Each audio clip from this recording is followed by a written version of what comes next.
نہیں. میں آپ سے شاید یہ پوچھنا چاہتا ہوں کوئی ایسی دعا بتا دیں اس فیئر کو اوور کم کرنے کی. جیسے آپ نے ایک تو یہ اللہ ربی لا اشرک بہ شیئا، اور کچھ ایسے کلمات پتہ لگ جائیں جو دعا کریں تو ایک تقویت ملے. تو استغفار جو ہے نا صحیح بہت بڑی چیز ہے.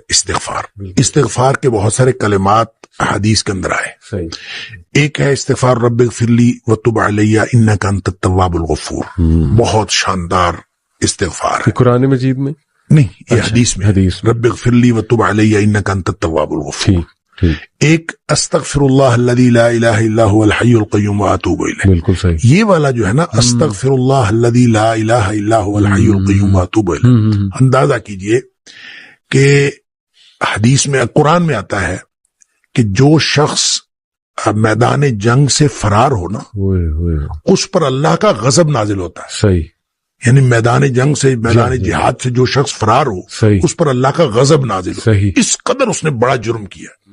نبی کریم صلی اللہ علیہ وسلم فرماتے ہیں کہ جو شخص سوچ سمجھ کر 3 دفعہ یہ پڑھ لے استغفر اللہ الذی لا الہ الا هو الحی القیوم واتوب الیہ، 3 دفعہ سوچ سمجھ کے پڑھ لے، نبی پاک صلی اللہ علیہ وسلم فرمایا اللہ تعالیٰ اس کے سارے گناہ معاف کر دیتا ہے، چاہے وہ میدان جہاد سے فرار ہوا ہو. اللہ اب اندازہ کریں پیچھے بات کیا رہے گی.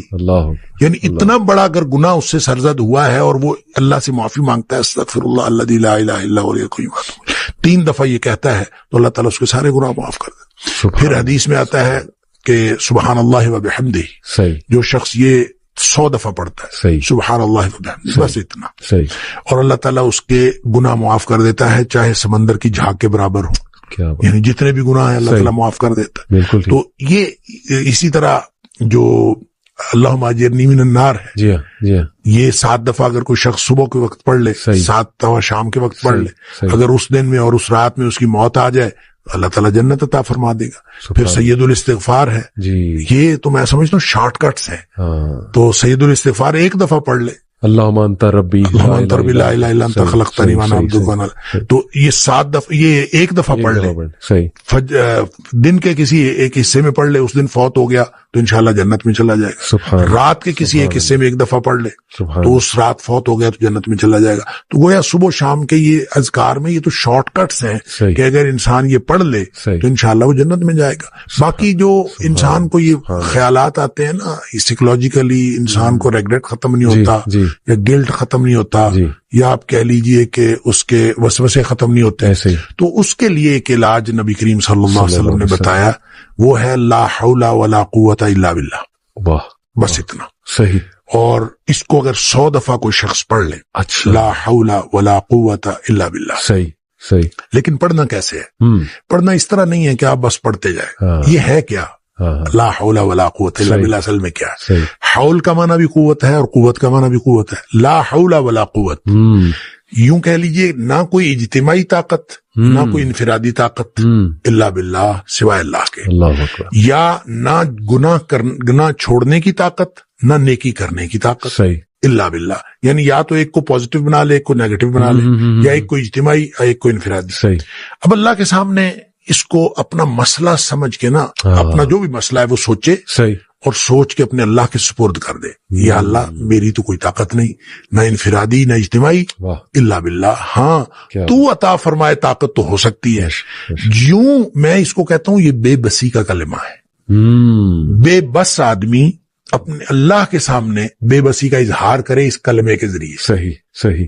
تو پھر یہ نبی پاک صلی اللہ علیہ وسلم نے فرمایا، جس شخص نے کہا تھا نا مجھے وسوسے آتے ہیں، آپ نے فرمایا لا حول ولا قوت الا باللہ پڑھا کر، تیرے وسوسے بھی ختم ہو جائیں گے اور اس کے علاوہ اللہ تعالیٰ تیرے 100 مسئلے حل کر دے گا. آپ اندازہ کریں ایک شخص کے 100 مسئلے ہوتے نہیں ہیں. 2 نہیں تو 4، 4 نہیں تو 6، 6 نہیں تو 8. اس سے زیادہ مسئلے تو کسی کے ہوتے ہی نہیں. تو لا حول ولا قوت الا باللہ پڑھنے سے وسوسے بھی دور ہو جاتے ہیں.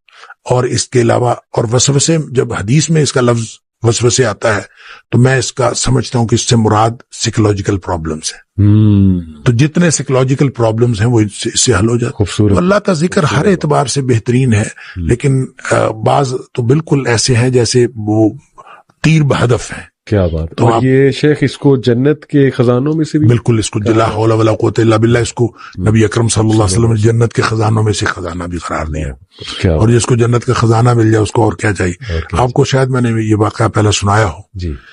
میرے والد صاحب رحمۃ اللہ علیہ بہت زیادہ ذکر کیا کرتے تھے جوانی میں. صحیح. اور ہماری دادی بھی بتایا کرتی تھی کہ یہ محی الدین بڑا ذکر کیا کرتا تھا. تو اس کے مختلف وہ جنگل میں چلے جاتے تھے بعض اوقات اپنا ان کا تو طریقہ کار تھا. والد صاحب نے خود مجھے یہ واقعہ بتایا.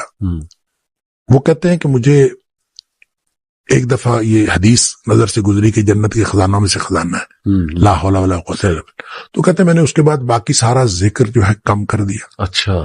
تو سب سے زیادہ اسی کو پڑھا لا حول ولا قوت الا باللہ. کہتے ہیں میں نے یہ سوچا کہ جس کو جنت کا خزانہ مل جائے اس کو اور کیا چاہیے. تو کہتے ہیں میں نے صبح و شام کثرت کے ساتھ لا حول ولا قوت الا باللہ بس یہی پڑھا.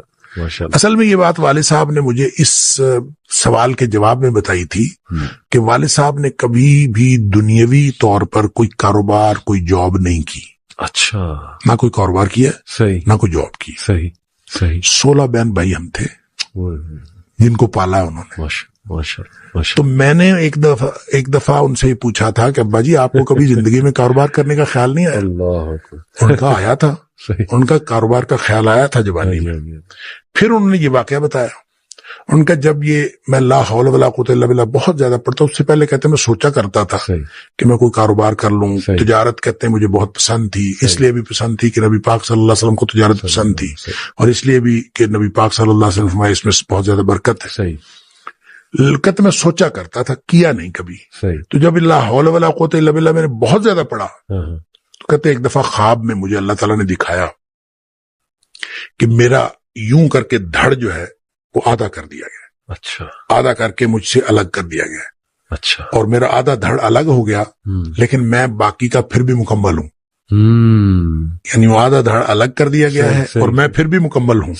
اور مجھے خواب میں ہی بتایا گیا یہ سمجھایا گیا کہ تیری دنیا ہم نے تجھ سے الگ کر دی ہے. جنت مانگتے تھے نا اللہ تو ہم نے تجھ سے تمہاری دنیا الگ کر دی ہے. تو والد صاحب یہ فرمایا کرتے تھے کہ اس کے بعد مجھے زندگی میں کاروبار کرنے کا خیال بھی نہیں آیا. اس سے پہلے خیال آتا تھا کیا تو پہلے بھی نہیں تھا. اس سے پہلے خیال آتا تھا اس کے بعد کبھی کاروبار کرنے کا خیال بھی نہیں آیا. کیا بات ہے. یہ کاش کی باتیں ہمیں سمجھ لگ جائیں. میں بس ایک اور چھوٹا سا واقعہ آپ ہی کی اس بات سے یاد آ گیا. خالد بن ولید رضی اللہ تعالیٰ عنہ آئی تھنک یہ جو رومیوں کے خلاف جنگ تھی اس میں وہ اکیلے ہی نکل جایا کرتے تھے اور ان کی عادت کی اکثر پیٹرولنگ کرنا دشمن کے خیموں تک پہنچ جایا کرتے تھے. دیکھتے تھے کہ کتنے ہیں اور کیا معاملات ہیں ویپنری کون سی ہے. تو صحابہ نے انہیں منع نہیں فرمایا کہ آپ جو ہے ہمارے کمانڈر ہیں آپ اکیلے اس طرح نکل جایا کرتے. تو انہوں نے اس موقع پر ایک بات کی کہ کیا تم نے حدیث نہیں سنی اللہ کے نبی صلی اللہ علیہ وسلم نے فرمایا کہ وہ انسان جو اللہ کا ذکر کرتا ہے اور جو نہیں کرتا اس کی مثال زندہ اور مردے کی ہے. اور ان کا یہ سارے مردہ ہیں میں زندہ ہوں تو اس لیے وہاں پہنچ گیا. اب دیکھیں ایک تو بات یہ ہے کہ تلاوت قرآن پاک سے مراد یہ نہیں ہے کہ اس کو صرف ریڈنگ کرنا بلکہ تلاوت سے مراد اس کو اجر و ثواب کے لیے پڑھنا بھی ہے. معانی پر تدبر اور تفکر کرنا اور فکر کر کے پڑھنا. اسی طرح اس کی تدریس کرنا واعظ کرنا مقاصد پھر اس کے اوپر عمل کرنا یہ ساری چیز اس کے اندر شامل. یعنی صرف پڑھنا نہیں اس لیے کہ یتلو کا معنی جو ہے وہ صرف پڑھنا نہیں ہوتا تلاوت کرنا نہیں ہوتا بلکہ اس کے مطلب پیچھے چلنا. والقمر